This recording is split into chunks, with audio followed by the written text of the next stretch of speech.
Imagine this. You wake up to a gift on your doorstep. A sleek box worth thousands, tied with a blood-red ribbon, and a note in handwriting you'd know anywhere, your own son's. What if that gift wasn't love, but a ticking bomb meant to destroy you? What if the boy you raised, the one you gave everything, millions, a legacy, your heart turned it all to ash with a betrayal so vile it'd make your blood run cold?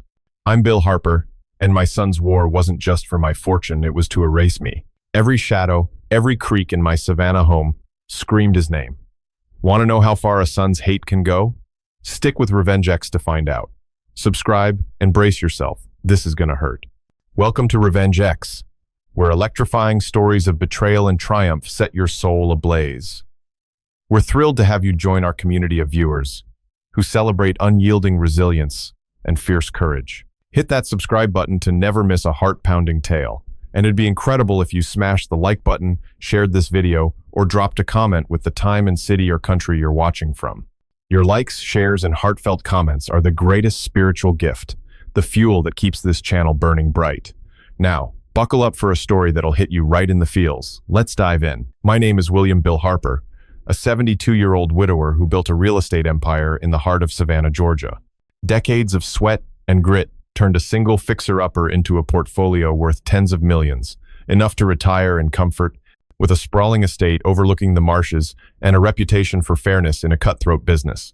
My wife Margaret was my anchor until cancer stole her 5 years ago. Since then, it's been me, my memories, and a son who's drifted further than the tide pulling out from Tybee Island. I thought I knew loss.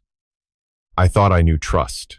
But on my 72nd birthday, I learned betrayal cuts deeper than any knife, and the hand holding it was my own flesh and blood.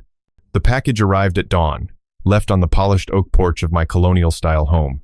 No courier in sight, just the faint hum of cicadas and the salt-heavy air rolling in from the coast. It was a sleek black box, tied with a crimson ribbon that gleamed like fresh blood under the morning sun. No card, no return address, just a note scrawled in ink so familiar it stopped my heart. Happy birthday, Dad.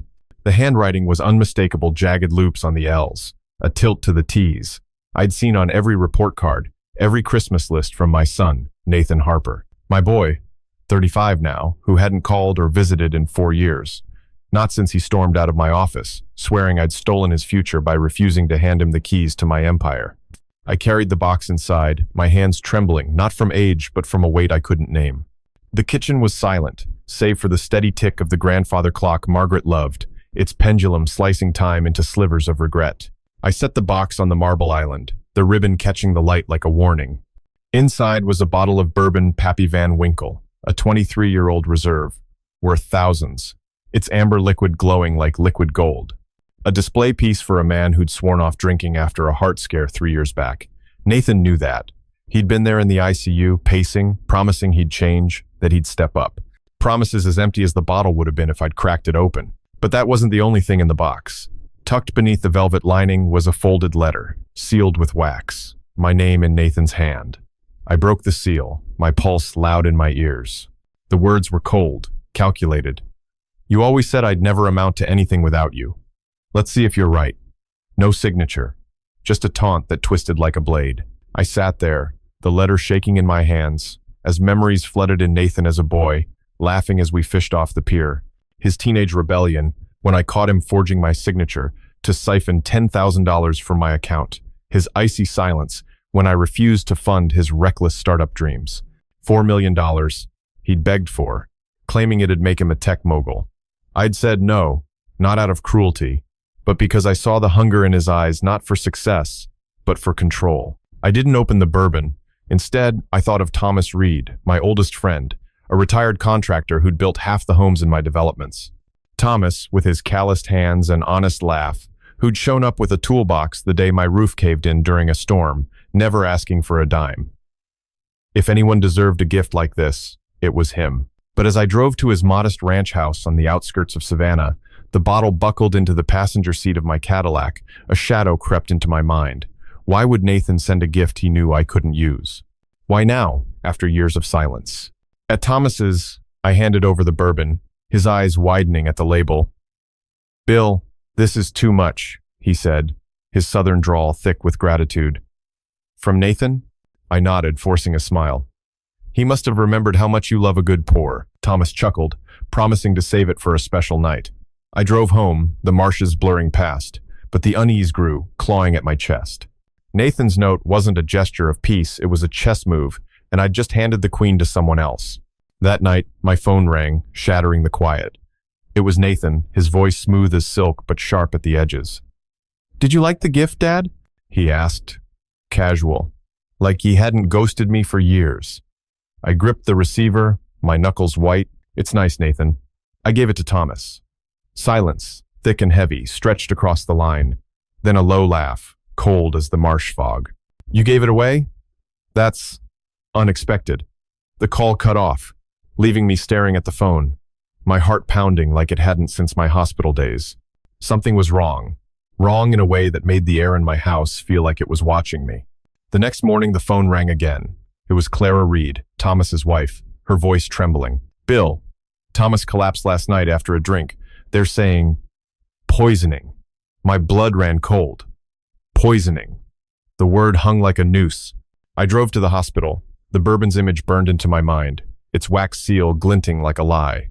In the ICU, Thomas lay pale, monitors beeping like a countdown. Clara clutched my arm, her eyes searching mine. "That bottle, Bill, was it really from Nathan?" I couldn't answer, not when my gut screamed what my heart refused to believe. Back home, I tore through my trash, frantic, finding a small plastic vial, empty but dusted with white powder, tucked beneath coffee grounds. I hadn't thrown it there. My hands shook as I held it, the truth sinking in like a stone. Nathan hadn't just sent a gift, he'd sent a weapon, and I'd passed it to my best friend.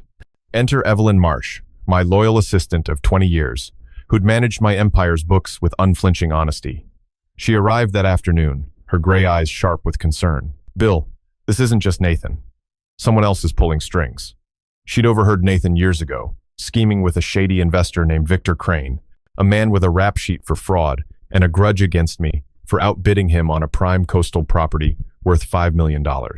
Victor, I realized, was the kind of snake who'd slip poison into a plan and let Nathan take the fall.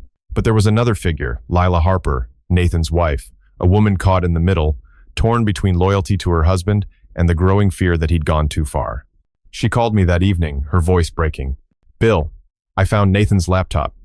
There are files. Recipes for toxins. He said it was for a project, but I don't believe him anymore." Her words were a fresh cut, another layer of betrayal. My son, my daughter-in-law, and a shadow like Victor Crane all circling me, their motives tangled in a web of greed and vengeance. I sat at my desk, the vial and Nathan's note before me, my empire's wealth feeling like ash. $4 million, $5 million, 10, it didn't matter. The real cost was trust, shattered by the boy I'd raised, the friend I'd endangered, the life I'd built now teetering on the edge of a truth too ugly to face. My heart ached, not from my condition, but from the fight within, wanting to believe Nathan could be redeemed, yet knowing he'd crossed a line no father could forgive. The bourbon wasn't just a gift, it was a declaration of war, and I was its first casualty, betrayed not just by my son, but by the life I thought I'd secured. The marsh air clung to my skin as I sat on the back porch, the untouched coffee in my mug gone cold as the Georgia dusk. The cicadas screamed, their chorus a relentless reminder that the world kept moving, even when my own felt like it was crumbling. Thomas was fighting for his life in a sterile hospital bed, poisoned by a bottle I'd handed him, a gift from my own son.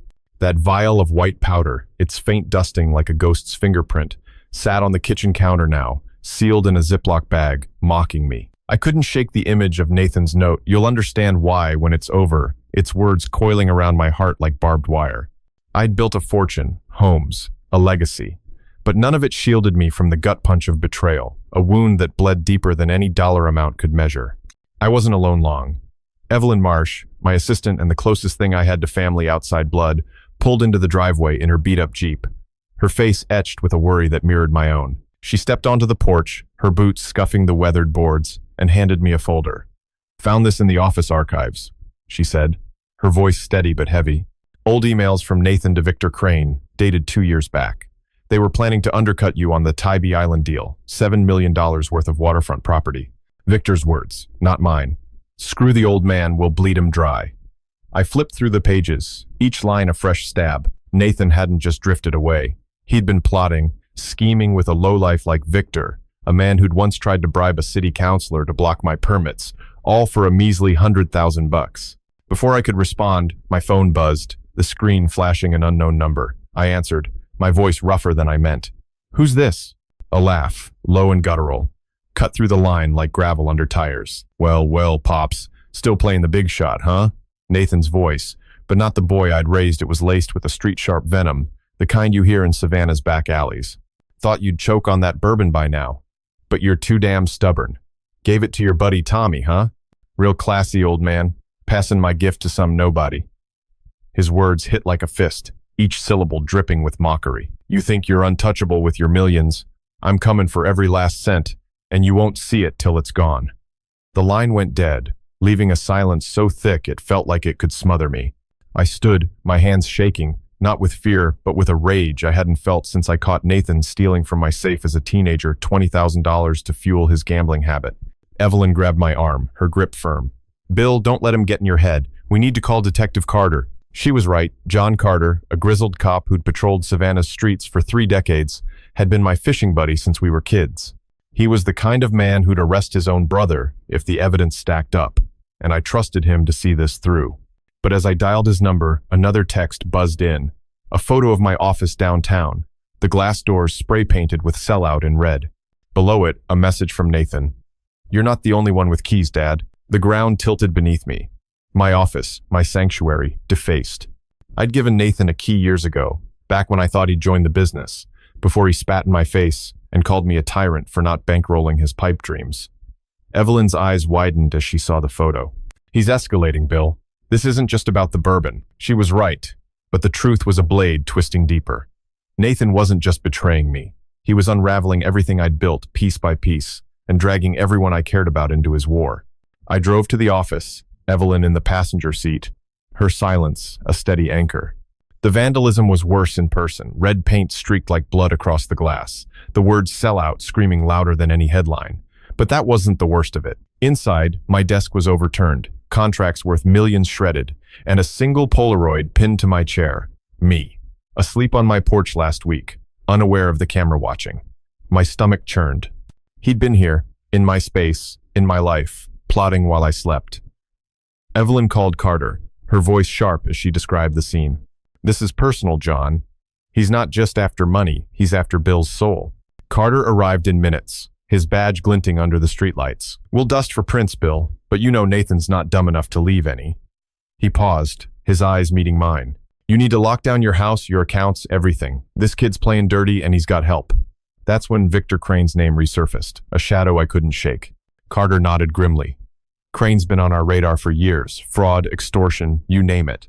If he's tied to this, it's bigger than a bottle of poison." As Carter's team swept the office, Lila called, her voice a whisper, like she was hiding in her own home. "Bill, I found more. Nathan's got a safe in the garage locked, but I heard him talking to someone last night. He mentioned Crane and 10 million. I think they're planning to tank your company, forge your signature on a deal, to sell it all." Her words were a sledgehammer. $10 million, my life's work, dangled like bait in Nathan's hands, with Victor pulling the strings. Lila's voice cracked. "I didn't know, Bill. I thought he loved you." I wanted to believe her, but trust was a currency I was running low on. Back home, I sat at the kitchen table, the vial of powder staring back at me like an accusation. The fight inside me was louder now. Part of me wanted to confront Nathan, to drag him back to the boy who'd cried when I taught him to gut his first fish, who'd promised to make me proud. But that boy was gone, replaced by a man who'd spit in my face and call it a gift. The bourbon, the vandalism, the photo, they weren't just attacks. They were a manifesto, a declaration that I'd failed as a father, that my millions meant nothing if my own son could hate me this much. Evelyn stayed late, refusing to leave me alone.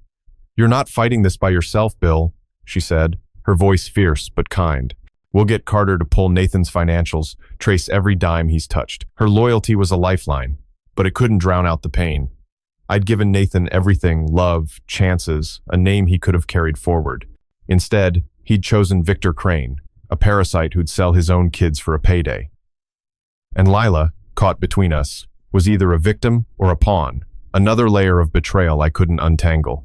As the moon rose over the marshes, I taped a thread across my front door, a trick I'd learned from a paranoid tenant years ago.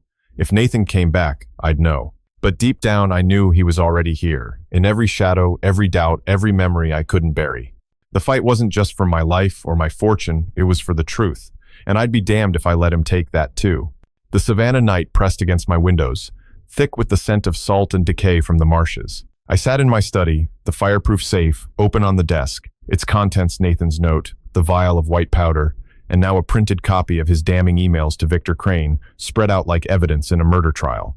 Each item was a brick in the wall of betrayal my son had built, and I was trapped behind it, torn between the man I'd raised and the monster he'd become. The thread I'd taped across the front door remained untouched, but the house felt like it was holding its breath, waiting for the next blow. My heart, battered by years and a faulty ticker, thumped unevenly, not from fear, but from the raw, gnawing ache of a father who'd lost his son long before the poison showed up.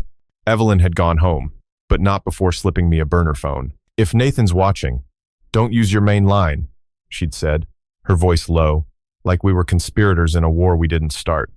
Her loyalty was a lighthouse in this storm, but even she couldn't stop the waves crashing in. Detective Carter had promised to dig into Victor Crane's dealings, but the wheels of justice moved slower than the rage boiling in my chest. I wanted answers, not promises answers for why Nathan, my own blood, would orchestrate a plot to destroy me, to poison Thomas, to dismantle the empire I'd poured my life into.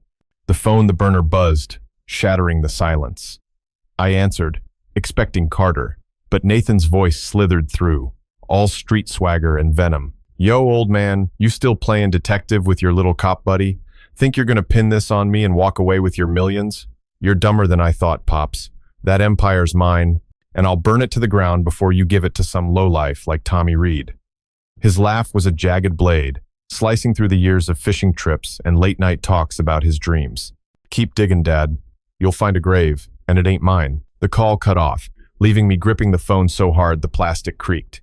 His words weren't just a threat, they were a promise, wrapped in the kind of street-tough bravado he'd learned from Victor, not me. Before I could process it, a sharp knock rattled the back door. My pulse spiked, but the thread on the front door hadn't snapped. I moved to the kitchen, peering through the blinds. Lila stood there, her face pale under the porch light, clutching a laptop bag like it was a lifeline. I let her in, her hands trembling as she set the bag down. "I found this in Nathan's office," she whispered, her eyes darting like she expected him to appear. "It's got files, bank transfers, encrypted messages, plans to forge your signature on a deal to sell your company for $20 million. Her voice broke. "He's been working with Victor Crane and someone else, someone named Marcus Tate. I don't know him, but Nathan called him the cleaner. I think he's the one who got the poison." "Oh." Marcus Tate. The name hit like a punch. A new player, another layer of betrayal. I'd heard whispers about Tate, a fixer for hire, the kind of man who made problems disappear for the right price, rumored to have cleaned up a fraud case for Victor years ago, pocketing $500,000 to keep it quiet. Lila's eyes welled up. "I thought I knew him, Bill. I thought he was just angry, not this." Her pain mirrored mine, a shared wound of trusting someone who turned love into a weapon. I wanted to comfort her, but my own heart was a battlefield, torn between pity for her and fury at Nathan's web of deceit. As Lila spoke, my phone lit up with a text from an unknown number. A grainy video of my car parked outside Thomas's house the day I dropped off the bourbon. The camera zoomed in on my license plate, then cut to a shot of Thomas's front door, time-stamped the night he collapsed. A message followed. "You think you're clean, Harper? Check your bank." My blood ran cold. I logged into my accounts on my laptop, Evelyn's voice in my head urging caution. My main business account, worth $15 million, showed a pending transfer of $5 million to an offshore account, initiated with my digital signature. Forged. Nathan's doing, no doubt, with Victor and Marcus pulling the strings. I froze the account, my hands shaking, but the violation stung worse than the money. My own son, stealing not just my trust, but my legacy, piece by piece. I called Carter, my voice tight. "John, Nathan's trying to drain my accounts. $5 million, forged transfer. And there's a video someone's been tailing me." Carter's response was, "All business. Send me the details. We're pulling Nathan's financials now. If Crane or this Tate guy's involved, we'll find the trail." But before he hung up, another text hit my phone. A photo of Evelyn's Jeep parked at her house, with "back off," or she's next scrawled in red marker across the hood. My heart stopped. Evelyn, the one person who'd stood by me, was now a target. I called her, my voice cracking. Evelyn, get out of your house. Now. They're watching you. She didn't hesitate. I'm on my way to the precinct. Meet me there. But as I grabbed my keys, the back door's alarm shrieked, a high-pitched wail that cut through the house like a siren. I rushed to the kitchen, finding the door ajar, the thread snapped, and a single playing card, a joker, taped to the handle with a note. Game's just started, Dad. Nathan's handwriting, mocking me again. My knees buckled, not from age, but from the weight of it all. My son, my daughter-in-law's fear, my best friend's suffering, and now Evelyn in the crosshairs. The betrayal wasn't just personal. It was a calculated assault, each move designed to strip me bare. I drove to the precinct, the joker card burning a hole in my pocket. Evelyn was already there, her face pale but defiant, talking to Carter. They slashed my tires, Bill, she said, her voice steady despite the tremor in her hands. But I'm not running. We're nailing this bastard. Carter nodded, his jaw tight. We found a burner phone in Nathan's name, linked to text with Marcus Tate. Instructions to handle the old man and clear the board. They're not just after your money, Bill. They're after control. The words landed like a death sentence. Nathan wasn't just stealing. He was erasing me, rewriting my life as if I'd never existed. I sat in Carter's office, the joker card on the desk between us, my mind a storm of grief and fury.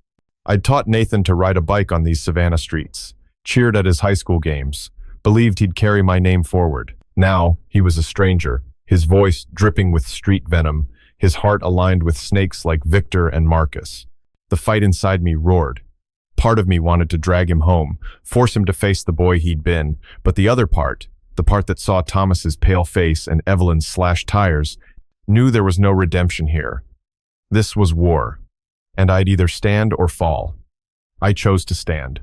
For Thomas, for Evelyn, for the truth Nathan thought he could bury with his poison and his lies. The Savannah dawn broke gray and heavy, the kind of light that feels like it's accusing you of something. I hadn't slept, not really, just a restless drift on the couch. The joker card's taunt games just started, Dad burning behind my eyes. The fireproof safe sat on the kitchen table, its contents now a grim ledger of my son's betrayal. The vial, the emails, the forged transfer attempt for $5 million, and that cursed photo of my sleeping self. My empire, built brick by brick over decades, was crumbling under Nathan's calculated spite, and every creak of the house felt like his laughter echoing from the shadows. My chest ached, not just from my heart condition, but from the weight of a father's love twisted into a weapon, wielded by the boy I'd once carried on my shoulders through Forsyth Park. I was pouring coffee I wouldn't drink when the burner phone buzzed, its screen a cold accusation. Another text from an unknown number. A grainy image of my estate's front gate, time, stamped last night with a single word scrawled in red. Traitor. Below it, Nathan's voice came through in a voicemail, dripping with street-bred venom. Yo, Pops, you think you're some kind of king in your big-ass mansion? Running to the cops like a snitch?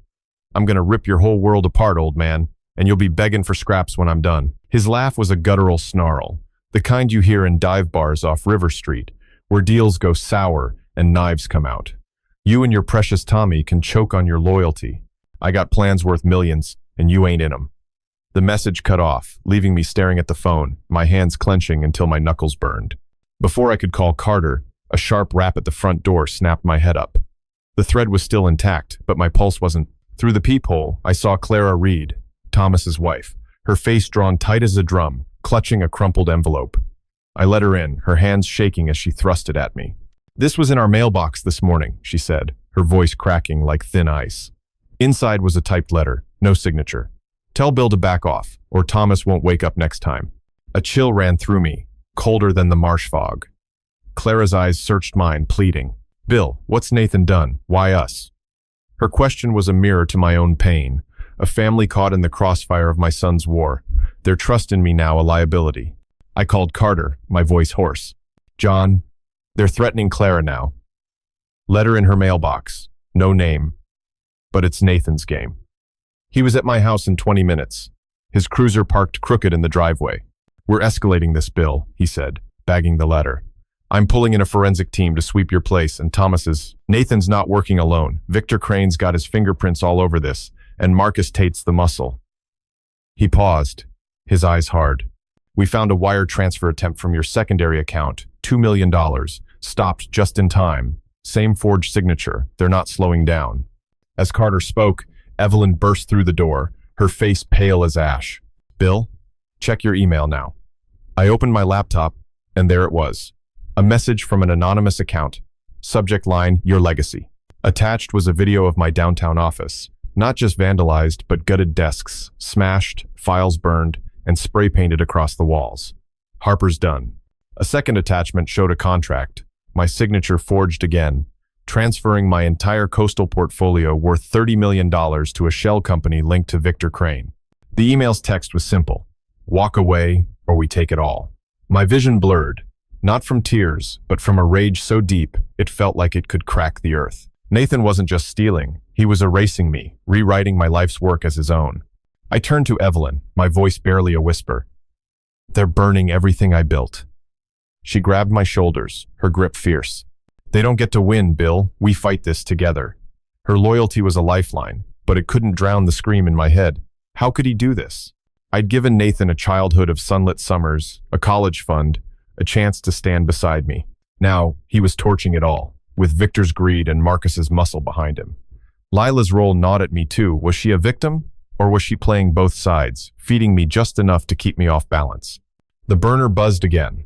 Another photo, this time of Thomas's hospital room, taken through a window, his monitors glowing in the dark. The caption, "Next dose is final." My heart stopped. They'd been there, watching him, while Clara slept in the chair beside him. I called Carter, my voice shaking with fury. "They're at the hospital, John. They've got eyes on Thomas." He swore under his breath. "I'm sending a unit to St. Joseph's now. Stay put, Bill. Don't do anything stupid." But staying put felt like surrender, and every fiber of me screamed to fight, to find Nathan and drag him into the light, even if it meant facing the monster he'd become. I drove to the hospital anyway, Evelyn in the passenger seat, her silence a steady rebuke. "You're walking into a trap, Bill," she said, but she didn't try to stop me. At St. Joseph's, Thomas was awake, his eyes sunken but sharp. "They're coming for me again, aren't they?" he asked, his voice weak but resolute. I nodded, unable to lie. Clara clutched his hand, her face a mask of fear and defiance. "We trusted you, Bill," she said, not accusing but broken. "And now we're paying for it." Her words cut deeper than Nathan's taunts, a reminder that my choices had dragged them into this nightmare. As we spoke, a nurse rushed in, her face pale. "Mr. Reed's 4 bag, it's been tampered with. We found traces of a white substance in the line." My knees buckled, and Evelyn caught me, her grip the only thing keeping me upright. They'd tried again, right under the hospital's nose, a second attempt to finish what the bourbon started. Carter's team arrived, sealing the room, but the truth was clear. Nathan, Victor, and Marcus weren't just playing for money, they were playing for blood. I stood in the hospital hallway, the fluorescent lights buzzing like a swarm of wasps. My mind was a storm of grief and fury. The boy I'd loved now a shadow wielding poison and lies. I saw him in every memory building sandcastles on Tybee Beach, his small hand in mine, and I saw him now, sneering, plotting to tear me down. The fight inside me was a war. Part of me wanted to believe he could be saved, that the boy was still in there. But the other part, the part that saw Thomas's monitors and Clara's tears, knew he'd crossed a line no father could forgive. I was a man betrayed, not just by my son, but by the trust I'd poured into him, and I'd fight until my last breath to protect what was left. The hospital's sterile hum lingered in my ears as I drove home through Savannah's fog-draped streets, the marsh air clinging like a second skin. My hands gripped the wheel, knuckles white, not from the cold but from the weight of knowing Nathan had tried to kill Thomas twice, once with the bourbon, now with a tampered IV. The Joker card, the forged contracts, the threats scrawled in red, they weren't just attacks. They were a manifesto, a declaration that my son saw me as an obstacle to be erased, my empire a prize to be stolen. $30 million, my life's work, dangled in his grasp, and every shadow in the rear view felt like his eyes, watching, waiting. My heart thudded unevenly, a traitor in my chest, reminding me that betrayal cut deeper than any knife, especially when it came from the boy I'd once taught to tie a fishing knot. Back home, the house was too quiet, the kind of silence that presses against your eardrums, daring you to break it. I checked the door, alarm still armed, threads intact, and opened the fireproof safe, adding the latest evidence. A photo of the tampered 4 bag, snapped by Carter's team, and a note with the exact words of Nathan's last voicemail. I sat at the kitchen table, the safe's contents spread before me like a map of my undoing. The vial of white powder glinted under the light, a silent accusation. I wanted to scream, to shatter something, but all I could do was stare, my mind caught in a tug of war between the father who loved his son and the man who knew he was fighting for his life. The burner phone buzzed, its screen a cold beacon. I answered, bracing for Nathan's venom, but it was worse, a voice I didn't recognize, low and slick, like oil on asphalt. "Yo, Harper, you old bastard, still clinging to your fancy empire?" It was Marcus Tate, the fixer, his tone pure street swagger, the kind you hear in Savannah's rough corners. "Your boy Nate's got big plans, man. Thinks you're too weak to fight back. We're taking your millions, and you're gonna watch it burn. Keep playing hero, and we'll bury you next to your pal Tommy." The line went dead, but before I could breathe, a text followed. A photo of my front porch, taken minutes ago, with a single cigarette butt smoldering on the steps. My blood froze. They were here, now, taunting me in my own sanctuary. I grabbed the baseball bat by the door, my hands shaking with a rage I hadn't felt since I caught Nathan stealing from me as a teenager. I stepped outside, the fog swallowing the streetlights, and found the cigarette butt still glowing, a mocking ember. Taped to the railing was a folded note in Nathan's handwriting. "You can't lock me out, Dad. I'm already inside." My stomach twisted. He'd been here, or Marcus had, slipping past my alarms like ghosts. I called Carter, my voice a low growl. "John, they're at my house. Cigarette butt note fresh. They're playing with me." Carter's response was sharp. "Lock everything down, Bill. I'm sending a unit and we're pulling surveillance from your street. Tate's involved, no question." Before the police arrived, Evelyn's Jeep screeched into the driveway. She stormed up the steps, her face a mix of fear and fury, holding a USB drive. "Found this in your office, hidden in a drawer Nathan used years ago," she said, her voice trembling but resolute. "It's got recordings Nathan and Victor Crane, planning to frame you for tax fraud, claiming you hid $10 million offshore. They're working with a crooked accountant, some guy named Derek Holt." Derek Holt, a name I vaguely recalled, a weasel who'd once tried to pitch me a shady deal for $100,000 back when Nathan was still in my orbit. Another layer of betrayal, another knife in my back. Evelyn's eyes burned. "They're not just after your money, Bill. They want your name, your reputation, everything." Are you enjoying the story so far? I'd love to hear your thoughts. Just drop a quick comment below to share how you feel. It only takes a few seconds, but your words give me the motivation and inspiration to make every chapter more thrilling and engaging. Go ahead, let me know what's on your mind, and now, let's dive back into the story. As we spoke, the front door's alarm shrieked, a banshee wail that sent my heart into my throat.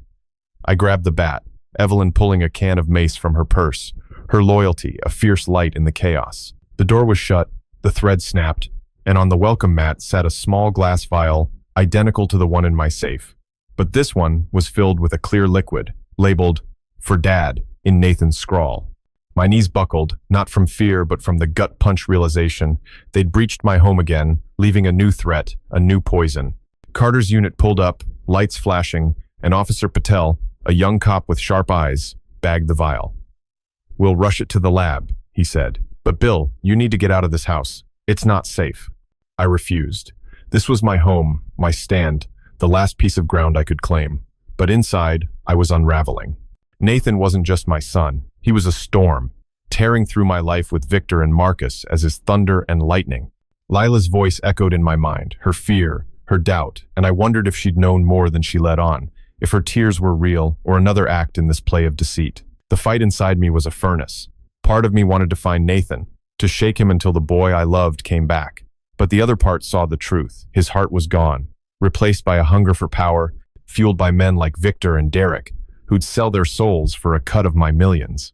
Carter stayed late, his face grim as he reviewed the USB. "These recordings are gold, Bill," Nathan's voice, clear as day, talking about spiking your bourbon and framing you for fraud. "We're building a case, but you need to stay alive for it." His words were a lifeline, but they couldn't quiet the scream in my head.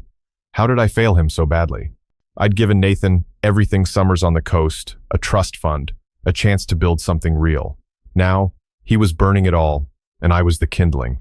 Evelyn sat beside me, her hand on my arm. "You're not alone, Bill. We'll fight this." But her voice cracked, and I saw her fear not just for me, but for herself, now a target in Nathan's game. As the fog thickened outside, I taped a new thread across the door, my hands steady but my soul shaking. The vial, the recordings, the cigarette butt, they were pieces of a puzzle I didn't want to solve, because the picture it formed was too ugly. My son, my blood, had chosen to destroy me, Not for money, but for control, for the thrill of watching me fall. I stood in the kitchen, the safe open, and felt the weight of every choice I'd made, every time I'd said no to Nathan's schemes, every time I'd hoped he'd change. The truth was a blade, and it cut both ways. I was fighting to save my life, but I was grieving the boy I'd lost, and no amount of millions could bring him back.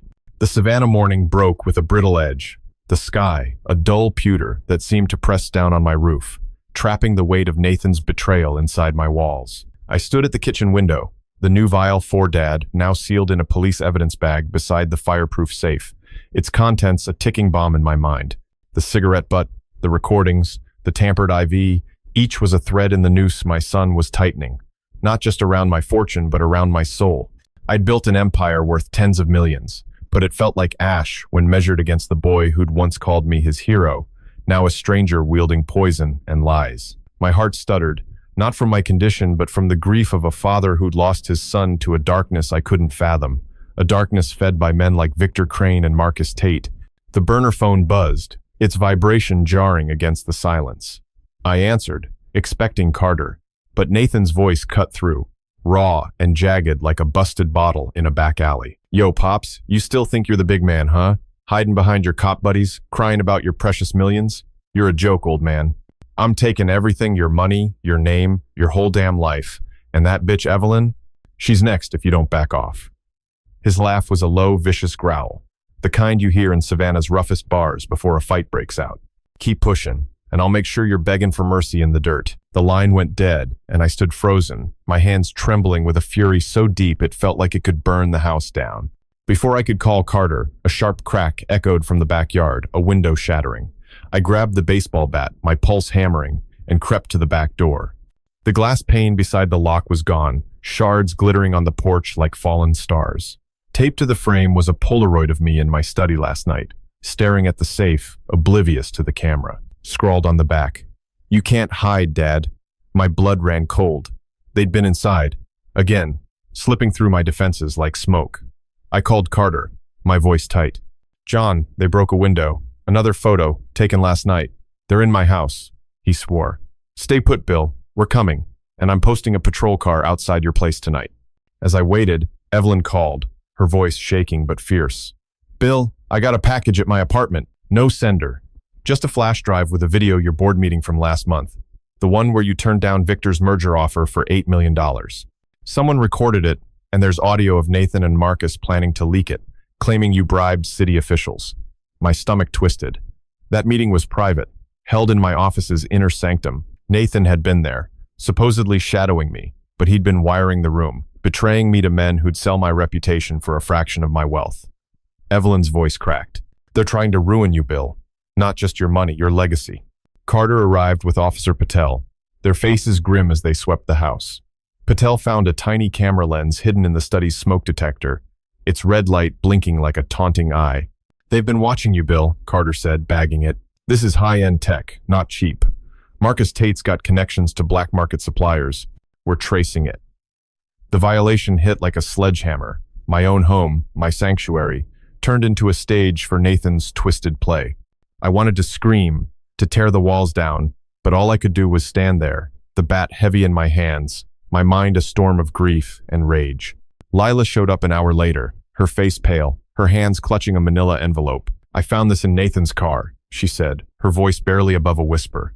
Inside was a forged will, my signature scrawled across it, leaving my entire estate $40 million to Nathan and Victor Crane, with a clause cutting out my charitable foundation, the one I'd built in Margaret's name.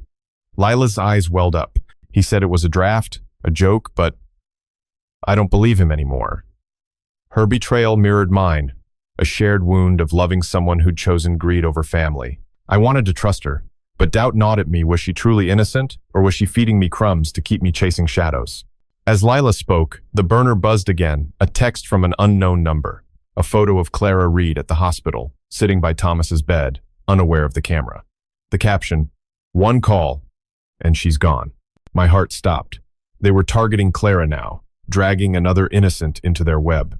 I called Carter, my voice breaking. "They've got eyes on Clara at the hospital. Photo, threat, just now."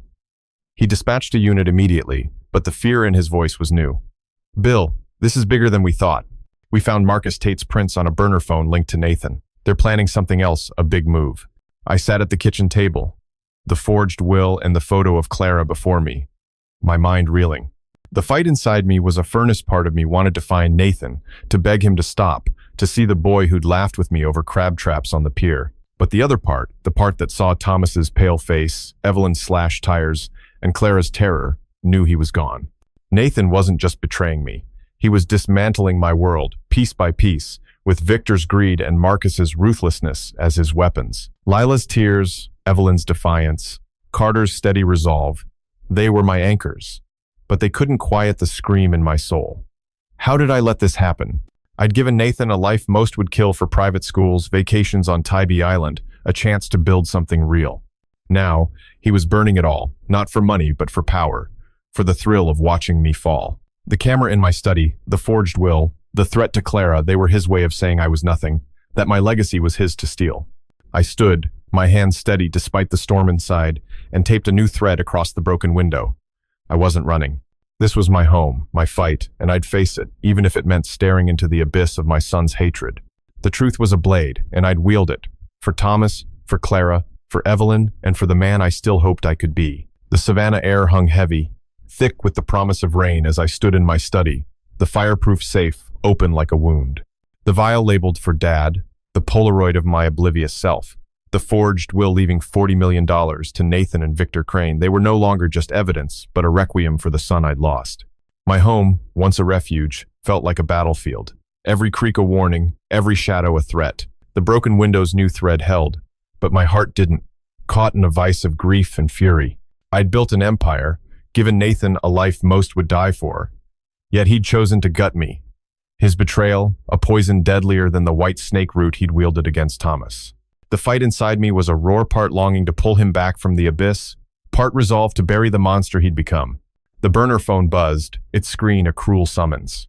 I answered, expecting Nathan's venom, but it was Victor Crane, his voice a slick drawl, pure Savannah street hustle. Yo, Harper, you washed up old prick. Still think you're untouchable with your fancy estate? Your boy Nate's got you by the balls, and I'm holding the leash. We're carving up your millions, and you're too damn slow to stop us. Keep running to your pig friends, and we'll torch your whole world. Evelyn, Clara, all of them. His laugh was a blade, sharp and dirty. You're done, old man. Crawl back to your mansion and die quiet. The call ended, but a text followed. A grainy video of my charity gala last year, where I'd pledged $10 million to Margaret's foundation. Overlaid was Nathan's voice. That money's mine now, Dad. Thanks for the setup. My blood ran cold. He'd twisted my legacy into his weapon. Before I could process it, a sharp thud echoed from the front porch. I grabbed the baseball bat, my pulse a drumbeat, and crept to the door.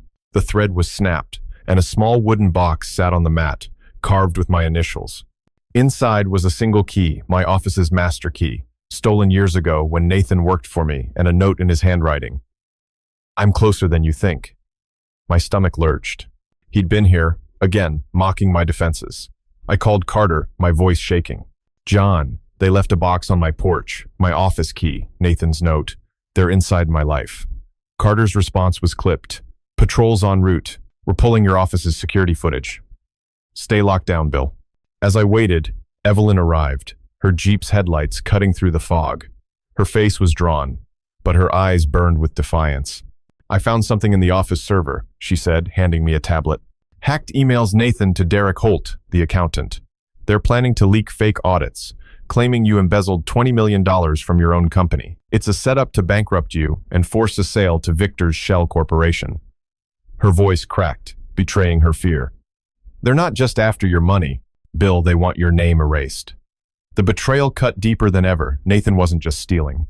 He was rewriting my life as a criminal, with Derek's numbers and Victor's strings pulling it all together. Then Lila called, her voice a whisper, like she was hiding in her own home.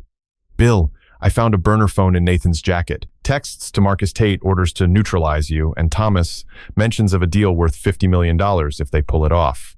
I took photos, but I'm scared he'll find out. Her fear was a mirror to my own, a shared terror of the man we'd both loved. I wanted to believe her, but doubt clawed at me. Was she truly breaking free? Or was this another layer of Nathan's game, using her to keep me off balance? Send the photos to Carter, I said, my voice steady despite the storm inside, and get somewhere safe. As I hung up, the backyard motion sensor blared, its scream tearing through the house. I rushed to the window, bat in hand, and saw a figure dart into the marsh, a glimpse of Nathan's red hoodie, the same one he'd worn as a teenager. My heart stopped. He was here, taunting me, a ghost in my own backyard. I called Carter again, my voice raw. Nathan was in my yard, John. I saw him. Carter swore. We're pulling satellite footage from your neighborhood. If it's him, we've got him. But the hits kept coming. Evelyn's phone pinged a message from an anonymous account, a photo of her at the precinct, talking to Carter, with snitches get stitches scrawled in red. Her hands shook, but she squared her shoulders. I'm not backing down, Bill. They don't get to scare me.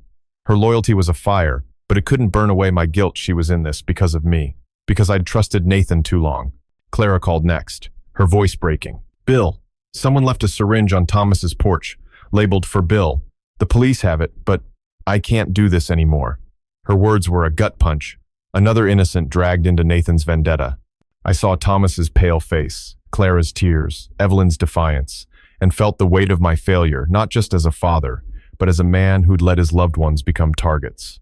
I sat at the kitchen table, the safe's contents a grim altar. The key, the note, the hacked emails, they were Nathan's war cry, amplified by Victor's greed and Marcus's ruthlessness. My mind churned, replaying every moment I'd tried to save him, bailing him out of jail at 19 for stealing a car, paying off his gambling debts, hoping he'd find his way. Now, he was a storm, tearing through my life with a fury I couldn't comprehend. The fight inside me was a crucible. Part of me wanted to face him, to demand why he'd chosen this path, to see if any piece of the boy remained. But the other part, the part that saw the syringe, the forged audits, the threats to Evelyn and Clara, knew he was gone, replaced by a man who'd sell my soul for $50 million. I taped a new thread across the door, my hands steady but my heart breaking. The house was a fortress, but it couldn't shield me from the truth. Nathan's betrayal wasn't just about money, it was about power, about proving he could break me. Carter's patrol car idled outside, a small comfort, but I knew this war was far from over. I stood, the bat by my side, and vowed to fight not for revenge, but for the people Nathan had hurt, for the legacy he couldn't steal, for the man I refused to let him destroy. The Savannah night was a shroud, the marsh fog curling around my house like a living thing, suffocating the last traces of warmth from the day. I sat in the living room, the fireproof safe open on the coffee table, its contents Nathan's note, the forged will, the vial labeled for Dad, the photo of Clara sprawled like a crime scene I couldn't escape. The patrol car outside idled, its headlights slicing through the haze, but it couldn't shield me from the truth. Nathan, my own blood, was dismantling my life, piece by piece, with Victor Crane and Marcus Tate as his executioners. My empire, worth tens of millions, was a house of cards, and every move he made was a gust meant to topple it. My heart thudded, a traitor in my chest, as I wrestled with the grief of losing the boy who'd once run to me with skinned knees, now a man who'd rather see me bleed than stand. The burner phone buzzed, its glow a cold accusation in the dark. I answered, bracing for Nathan's venom, but it was Derek Holt, the crooked accountant, his voice dripping with street-slick menace. Yo, Harper, you pathetic old fuck, still think you're some kind of tycoon? Nate's got your number, man. We're bleeding your accounts dry, 20 million already rerouted, and you're too damn slow to catch up. Keep playing with your cop pals, and we'll make sure Evelyn's next job is pushing up daisies. His laugh was a low, guttural jab, the kind you hear in Savannah's backstreets before a deal goes bad. Your empire's ours now, Grandpa. Better start praying. A text followed, a screenshot of my bank's login page, my credentials exposed, with checkmate scrawled across it. My stomach dropped $20 million, siphoned through a forged signature, a theft so brazen it felt like a public execution. Before I could call Carter, a sharp screech tore through the house, the garage door alarm. I grabbed the baseball bat, my pulse a war drum, and crept to the side door. The garage was dark, the air thick with motor oil and damp earth, but a faint glow caught my eye. A laptop, left open on my workbench, displaying a live feed of my own bedroom, where I'd slept hours ago, unaware of the camera. A sticky note was taped to the screen. Sweet dreams, Dad. Nathan's handwriting, mocking me again. My knees buckled, the violation a blade in my gut they'd been in my home, planting eyes in my most private spaces. I called Carter, my voice raw. John, they're in my garage. Laptop, camera feed, Nathan's note. They're watching me sleep. Carter's response was a growl. "Lock the house, Bill. We're coming with a forensic team." As I waited, Evelyn's Jeep roared into the driveway, her face a storm of fury and fear. She clutched a folder, her hands trembling. "I dug into the server logs," she said, her voice cracking but resolute. "Nathan's been accessing your personal email for months, forwarding sensitive contracts to Victor deals worth $30 million. He's also been feeding info to a reporter, some sleaze named Carla Vance, who's writing a hit piece claiming you laundered money for a drug cartel." Her eyes welled up. "They're not just stealing, Bill, they're framing you as a criminal to destroy your legacy." The betrayal was a sledgehammer. Nathan wasn't just after my wealth. He was rewriting my life as a lie, with Carla's pen and Derek's numbers as his tools. Then Lila arrived, her face pale as moonlight, clutching a USB drive. "I found this in Nathan's desk," she whispered, her voice breaking. "It's a recording of him and Marcus Tate, planning to plant drugs in your car, enough to get you arrested for trafficking, a setup worth millions in headlines." Her hands shook as she met my eyes.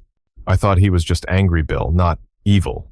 Her pain was a mirror to mine, a shared grief for the man we'd both loved. Now a stranger wielding betrayal like a weapon. I wanted to trust her, but doubt gnawed at me. Was she truly breaking free? Or was she a pawn in Nathan's game, feeding me just enough to keep me spinning? As Lila spoke, the front door's alarm screamed, a banshee wail that sent my heart into my throat. I rushed to the window, bat in hand, and saw a delivery van peeling away, its taillights swallowed by the fog. On the porch was a package, no label, just a single word carved into the wood. "Traitor." Inside was a flash drive and a note in Nathan's scrawl. "You should have died, Dad." The drive contained a video, me, signing a contract last year, edited to look like I was bribing a city official for a $15 million land deal. My breath caught. It was a lie, a masterfully crafted forgery, but it could ruin me. I called Carter, my voice trembling. "John, they left a package, fake video, me bribing someone. They're setting me up for prison. EMS 3. Carter's team arrived, bagging the drive and note, but the hits kept coming. Evelyn's phone pinged a message from Carla Vance, the reporter, with a draft of her article. "Savannah Tycoon's Dark Secret, Millions Laundered Through Cartel Connections." "She's publishing tomorrow," Evelyn said, her voice shaking with rage. "Nathan fed her everything." Carter's jaw tightened. "We're serving a warrant on Nathan's place at dawn. We've got enough recordings, texts, prints to nail him, Victor, and Marcus. But Bill, you need to disappear until we do." I shook my head.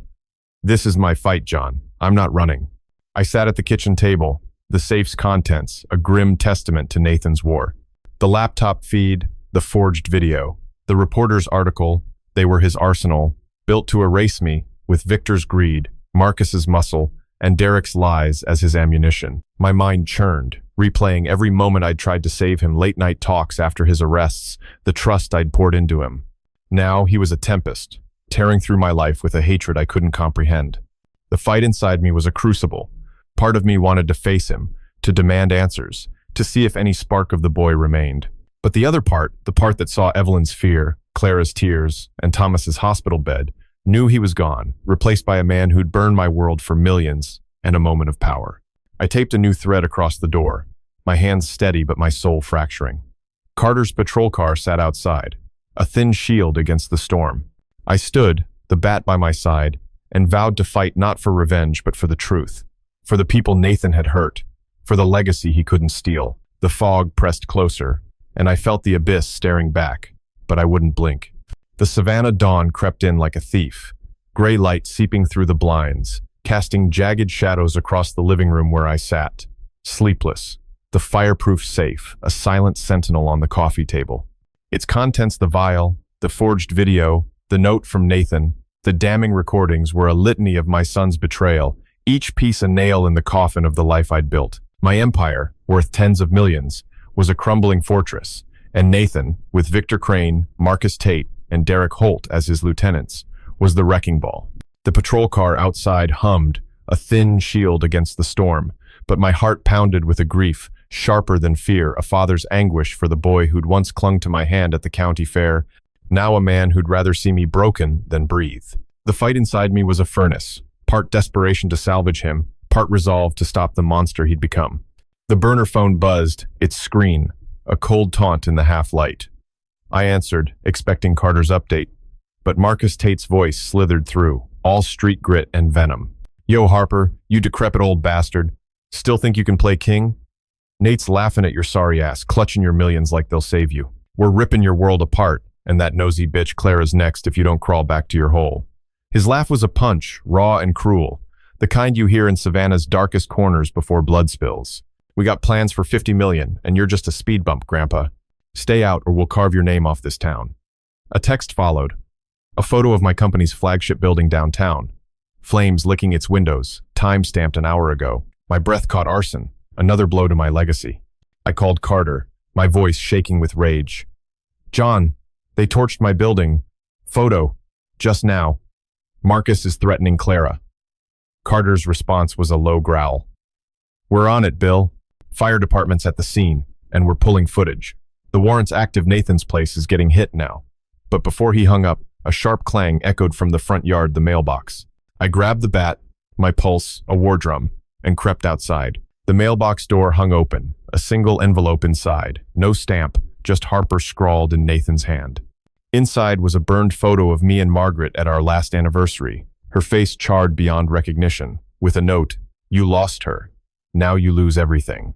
My knees buckled, the violation a blade in my chest. Nathan wasn't just stealing my wealth, he was desecrating my memories. Evelyn arrived, her face pale but fierce, clutching a laptop. I hacked into Derek Holt's cloud drive, she said, her voice trembling with defiance.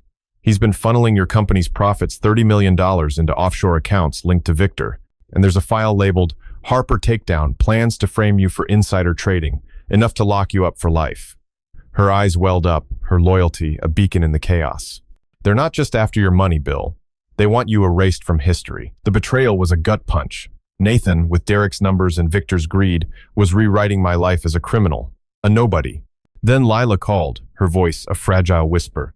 Bill, I found a ledger in Nathan's safe transactions, payoffs to Carla Vance, the reporter, for $100,000 to publish her hit piece. There's also a note about Marcus planting evidence in your summer home on Tybee Island, fake documents tying you to a $60 million fraud. Her tears broke through. I thought he loved you, Bill. I thought I could save him. Her pain was a mirror to mine, a shared wound of loving a man who'd chosen destruction over family. I wanted to trust her, but doubt clawed at me. Was she truly breaking free, or was this another move in Nathan's chess game? As Lila spoke, the backyard floodlights blazed, triggered by motion. I rushed to the window, bat in hand, and saw a figure sprint into the marsh. Marcus Tate, his silhouette unmistakable, a crowbar glinting in his hand. He tried to break into my shed, where I kept old company records. I called Carter, my voice raw. Marcus was in my yard, John. Tried to hit the shed. Carter swore. We've got a team at Nathan's now. They found a stash chemicals, fake IDs, and a burner phone with texts to Marcus about finishing Harper. We're closing in, but the hits kept coming. Evelyn's phone pinged a video from an anonymous sender, showing Clara's car parked at the hospital, its tires slashed, with "back off," Harper spray-painted on the hood. Clara's voice came through, sobbing. Bill, they're targeting my grandkids now. I found a note in my purse. Stop Harper, or they're next. I can't take this. Her fear was a dagger, another innocent dragged into Nathan's war. I saw her grandkids' faces, laughing at last summer's barbecue, and felt the weight of my failure, not just as a father, but as a protector of those I loved. I sat at the kitchen table, the safe's contents, a grim altar. The burned photo, the ledger, the video of Clara's car. They were Nathan's declaration of total war, backed by Victor's schemes, Marcus's muscle, and Derek's lies. My mind churned, replaying every moment I'd tried to guide him, teaching him to drive, bailing him out of trouble, believing he'd find his way. Now, he was a hurricane, tearing through my life with a hatred I couldn't fathom. The fight inside me was a crucible. Part of me wanted to confront him, to scream until he saw the pain he'd caused, to find the boy who'd once hugged me after a Little League win. But the other part, the part that saw Clara's terror, Evelyn's defiance, and Thomas's hospital bed, knew he was gone, replaced by a man who'd burned my world for $60 million and a moment of power. I taped a new thread across the shed door, my hands steady but my soul fracturing. Carter's team was raiding Nathan's place, but I knew this wasn't over. The fog pressed closer, the marsh whispering threats, and I stood, bat in hand, vowing to fight not for revenge, but for Clara, for Evelyn, for Thomas, for the truth Nathan thought he could bury. The abyss was closing in, but I'd meet it head on, a father broken but unbowed. The Savannah morning was a bruise, the sky heavy with clouds that seemed to mirror the weight crushing my chest. I stood in the kitchen, the fireproof safe open. Its contents burned photos, forged documents, vials of poison, a testament to Nathan's war against me. The raid on his house had begun at dawn, Carter's team tearing through his life as he'd torn through mine, but the victory felt hollow. My empire, worth tens of millions, was a crumbling monument, and Nathan, with Victor Crane, Marcus Tate, and Derek Holt as his conspirators, was the fire at its base. The patrol car outside was a faint pulse of safety, but my heart thundered with a grief that cut deeper than fear. The boy who'd once built sandcastles with me on Tybee Beach was gone, replaced by a man who'd burned my world for power. The fight inside me was a tempest. Part of me clung to the hope of saving him. Part knew he'd chosen the abyss. The burner phone buzzed, its screen a cold challenge. I answered, bracing for Marcus's venom, but it was Nathan himself, his voice a raw, street-honed blade. Yo, Pops, you washed-up piece of shit. Still think you're some big-shot tycoon? Your cops are sniffing around my place, huh?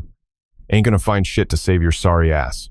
I'm taking your millions, your name, everything, and I'll dance on your fucking grave. His laugh was a jagged snarl, the kind you hear in Savannah's roughest dives before fists fly. You and your precious Clara can cry all you want. Your empire's mine, and I'm burning it to ash. A text followed. A video of my Tybee Island summer home, its windows smashed, flames licking the porch. With game over, Dad scrawled across the screen. My blood froze another arson, another piece of my life torched. Before I could call Carter, a sharp crash echoed from the attic, a heavy thud, like something falling. I grabbed the bat, my pulse a war drum, and climbed the stairs, each creak a taunt. The attic door was ajar, a faint draft carrying the scent of smoke. Inside, a metal box I'd never seen lay open, spilling old photos of Nathan as a boy, smiling, fishing, laughing now half-burned. With a note in his handwriting, "You failed me, Dad." My stomach twisted. He'd been here, in my attic, desecrating our past. Taped to the box was a USB drive labeled Harper's End. I plugged it into my laptop, my hands shaking, and found a forged confession, my voice, digitally manipulated, admitting to laundering $70 million for a cartel. My breath caught. It was a lie so convincing it could lock me away for life. I called Carter, my voice raw. "John, they hit my attic. Burned photos, fake confession, $70 million in fraud. Nathan's been here." Carter swore. "We're pulling everything from his place. Chemicals, fake IDs, plans to frame you. Stay put, Bill. We're close to nailing him." But as he spoke, Evelyn burst through the front door, her face ashen, clutching a tablet. "Bill, they hacked your foundation's donor list," she said, her voice breaking. "They're sending ransom demands to your top clients, $10 million, or they leak fake proof of your cartel ties. And Carla Vance just posted a teaser for her article, calling you Savannah's kingpin." Her eyes welled up, her loyalty a lifeline in the chaos. "They're not just stealing your money, they're turning your allies against you." Then Lila called, her voice a trembling whisper. "Bill, I found a hidden camera in our bedroom. Nathan was recording me, feeding my calls to Marcus. He's got a file on me, threatening to pin the poison on me if I don't play along." Her sobs broke through. "I thought I could stop him, but he's using me to hurt you." Her betrayal was a fresh wound, her fear a mirror to mine. Both of us trapped in Nathan's web, unsure if she was victim or accomplice. "Send the footage to Carter," I said, my voice steady despite the storm inside, "and stay away from Nathan." As Lila hung up, the house's security system wailed the front gate sensor. I rushed to the window, bat in hand, and saw a black SUV idling across the street, its windows tinted, a single hand flicking a lighter's flame. Marcus Tate, his silhouette unmistakable. I called Carter, my voice shaking. "Marcus is outside my house, John." Black SUV, lighter now. Carter's response was sharp. "We've got him on radar. Patrol's en route. Don't engage, Bill." But as I watched, the SUV peeled away, leaving a small package on my lawn. I waited for the patrol, then retrieved it, a vial of white powder, identical to the others, with a note. "One sip, Dad, and it's over." My heart stopped. Nathan wasn't just threatening, he was daring me to die. Carter's team arrived, bagging the vial, but the hits kept coming. Evelyn's phone pinged a message from Derek Holt with a photo of her apartment door, spray-painted with traitor. "They're coming for me, Bill," she said, her voice trembling but defiant. "But I'm not running," Clara called next, her voice a sob. "Bill, someone broke into our garage, left a gas can and a note. Back off, or we burn it all. My grandkids are terrified. Her fear was a dagger, another family shattered by my son's vendetta. I saw their faces, laughing at my last barbecue, and felt the weight of my failure not just as a father, but as a man who'd let his loved ones become pawns. I sat at the kitchen table, the safe's contents, a grim shrine. The burned photos, the fake confession, the vial they were Nathan's final assault, backed by Victor's greed, Marcus's ruthlessness, and Derek's lies. My mind churned, replaying every moment I'd tried to guide him, teaching him to sail, forgiving his betrayals, hoping he'd find his way. Now, he was a maelstrom, destroying my life for $70 million and the thrill of my ruin. The fight inside me was a crucible. Part of me wanted to face him, to demand why he'd chosen this path, to see if any spark of the boy remained. But the other part, the part that saw Evelyn's fear, Clara's terror, and Thomas's hospital bed, knew he was gone, replaced by a man who'd burned my world for power. I taped a new thread across the gate, my hands steady but my soul fracturing. Carter's team was closing in, but Nathan's shadow loomed larger. The marsh whispered threats, and I stood, bat in hand, vowing to fight not for revenge, but for Evelyn, Clara, Thomas, and the truth Nathan thought he could bury. The abyss was here, and I'd face it, broken but unyielding. The Savannah courthouse loomed like a gravestone in the morning haze, its marble steps cold under my boots as I walked toward the reckoning. The fireproof safe's contents, vials, burned photos, forged confessions, Nathan's venomous notes were now evidence in Carter's hands, but they weighed heavier on my soul than any gavel could. My empire, built over decades and worth tens of millions, was a fading shadow torched by Nathan, Victor Crane, Marcus Tate, and Derek Holt. The raid on Nathan's house had yielded a grim harvest: chemicals, fake IDs, plans to erase me, but the victory was a hollow echo against the grief tearing at my heart. The boy who'd once run to me after a scraped knee was now a stranger, his hatred a poison that had nearly killed Thomas and threatened Clara and Evelyn. The fight inside me was a crucible. Part of me ached to see a flicker of the son I'd loved. Part knew I had to face the monster he'd become. Inside, the courtroom was a pressure cooker, the air thick with anticipation as the benches filled with whispers and stares. I sat behind Carter and the district attorney, my hands folded to hide their tremble, each breath a battle against the weight of betrayal. Nathan was led in, shackled, his eyes scanning the room until they locked on mine. His lip curled, a street-sharp sneer that screamed Savannah's back alleys. As the bailiff called order, my phone buzzed a text from an unknown number. Marcus Tate's voice in my head before I even opened it. "Yo, Harper, you snitching old fuck. Think you're winning with your cop bitches? Nate's gonna walk, and we'll gut your millions right under your nose. Keep playing saint, and we'll make sure Clara's grandkids don't see Christmas." Attached was a photo of Clara's house, her grandkids' bikes on the lawn, time, stamped last night. My blood ran cold, another threat, another layer of Nathan's war. Before I could show Carter, Evelyn leaned over, her face pale but fierce. "Bill, Carla Vance just published her article," she whispered, showing me her phone. The headline screamed, "Savannah Tycoon's Cartel Empire Exposed." It claimed I'd laundered $80 million, with fake documents forged by Derek Holt backing it up. Her voice cracked. "They're turning the city against you, Bill. My clients are pulling out millions in contracts, gone." Her loyalty was a lifeline, but her fear was a mirror to mine. She was losing her livelihood because of me. I wanted to protect her, but Nathan's betrayal was a wildfire, burning everyone I loved. The trial began, the DA's voice sharp as steel. "Ladies and gentlemen, this is a case of betrayal. Nathan Harper, with accomplices, poisoned his father's friend and plotted to steal an empire worth tens of millions. Nathan's lawyer, a slick man named Gerald Price, countered with an oily smirk, painting me as a bitter patriarch who'd driven my son to desperation. Then Carter took the stand, his testimony a hammer. Chemicals, texts, the forged confession, all tied to Nathan, Victor, and Marcus. Price objected, claiming tainted evidence, but the judge overruled him. My heart pounded as I was called next, the courtroom's eyes boring into me like bullets. I swore the oath, my voice steady despite the storm inside. The DA led me through the nightmare, the bourbon, the threats, the arson, the forged will for $40 million. I kept my answers short, factual, but each word felt like a betrayal of the boy I'd raised. Price's cross-examination was a blade. "Mr. Harper, isn't it true you cut your son off hoarding your millions while he struggled?" I met his eyes. I gave him every chance. "He chose poison." Price smirked. "Or maybe you're framing him to protect your empire." The accusation stung, but I held firm, the truth my only shield. As I stepped down, Lila slipped into the courtroom, her face a mask of guilt and fear. She approached Carter, whispering, and handed him a small drive. "I found this in Nathan's car," she said, her voice breaking. "It's a recording him and Victor planning to bribe a juror for $100,000 to throw the trial." Her eyes met mine, pleading. "I didn't know, Bill. I thought I could save him." Her betrayal was a fresh wound, her loyalty to Nathan now a fragile thread snapping under the weight of his crimes. I wanted to believe her, but doubt gnawed. Was she truly breaking free? Or was this another move in his game? Then the courtroom doors burst open, a uniformed officer rushing to Carter's side. "Detective, we found Victor Crane dead, shot in his car an hour ago. Note pinned to him.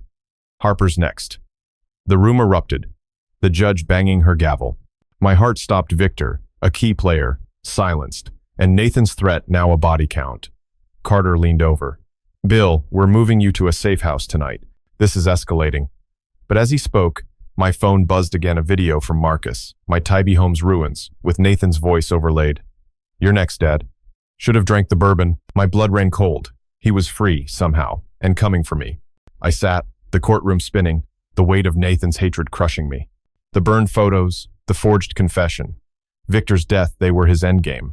A declaration that he'd destroy me, body and soul, for millions and power.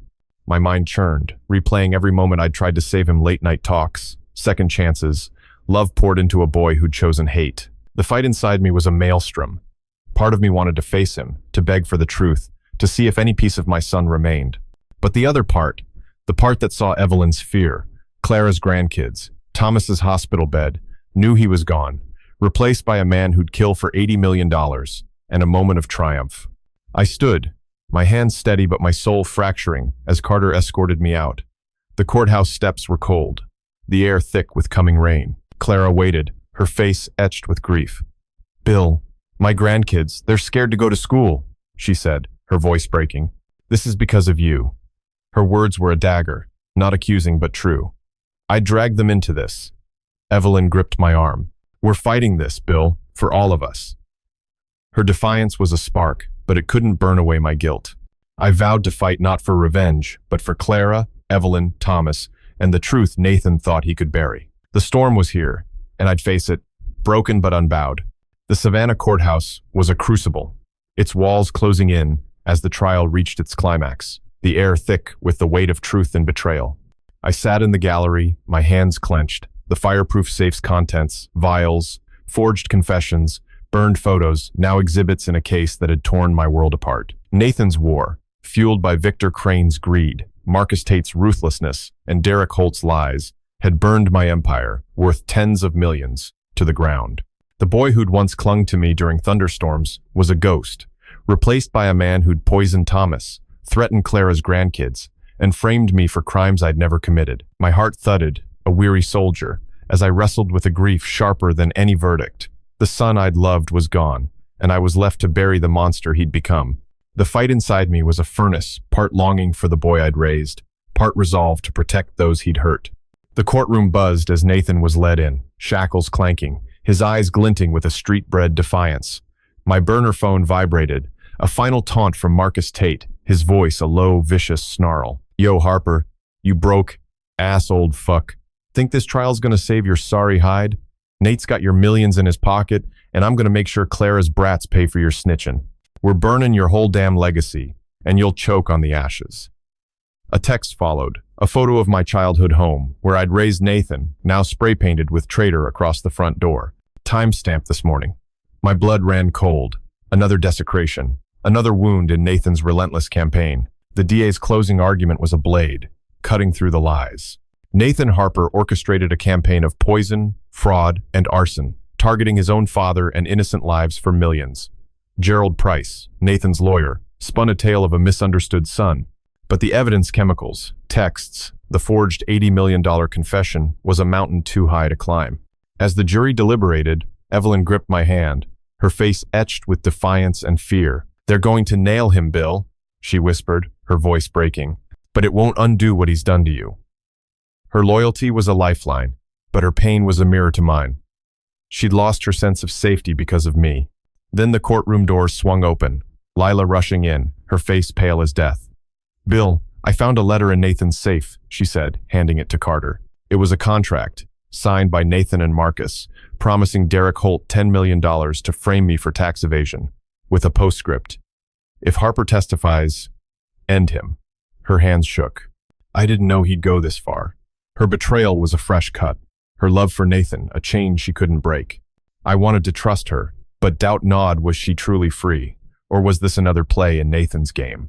Before Carter could respond, a sheriff's deputy burst in, his face grim. "Detective, Marcus Tate was just found overdosed in a motel. Syringe still in his arm. Note pinned to him. Harper's fault." The room erupted, the judge slamming her gavel. My heart stopped. Another death, another accusation, Nathan's shadow growing darker. Carter leaned close. "Bill, we've got Nathan dead to rights, but he's slipping through. Stay in the safe house tonight." As he spoke, my phone pinged a video from an unknown number, showing my company's last untouched property, a $50 million development, engulfed in flames. Nathan's voice overlaid. "You're finished, Dad. Should have bowed out." My vision blurred, rage and grief colliding. He'd burned my final stronghold. The jury returned, their foreman standing tall. On the charge of attempted murder, we find the defendant guilty. The word landed like a thunderclap, but Nathan didn't flinch, his eyes locked on me, a smirk twisting his lips. "This ain't over, old man," he mouthed, his street swagger a final dagger. The judge sentenced him to 30 years, no parole for 20. As he was led away, he turned, his voice low but clear. "You'll never sleep easy, Dad. I'm still out there." The threat hung in the air, a promise of more pain. Outside, the Savannah sky was a furnace, the heat pressing against my skin. Clara waited, her face a map of grief. "My grandkids are safe, Bill, but we'll never be the same," she said, her voice breaking. "You did what you had to, but it cost us all." Her words were a blade, not accusing but true. I dragged them into this war. Evelyn hugged me, her defiance a spark. "We fought, Bill. We won." But her eyes betrayed her fear. She'd lost her peace, too. Lila stood apart, her gaze distant. "I'm leaving Savannah," she whispered. "I can't stay where he broke us." Her departure was another loss, a family shattered by Nathan's hate.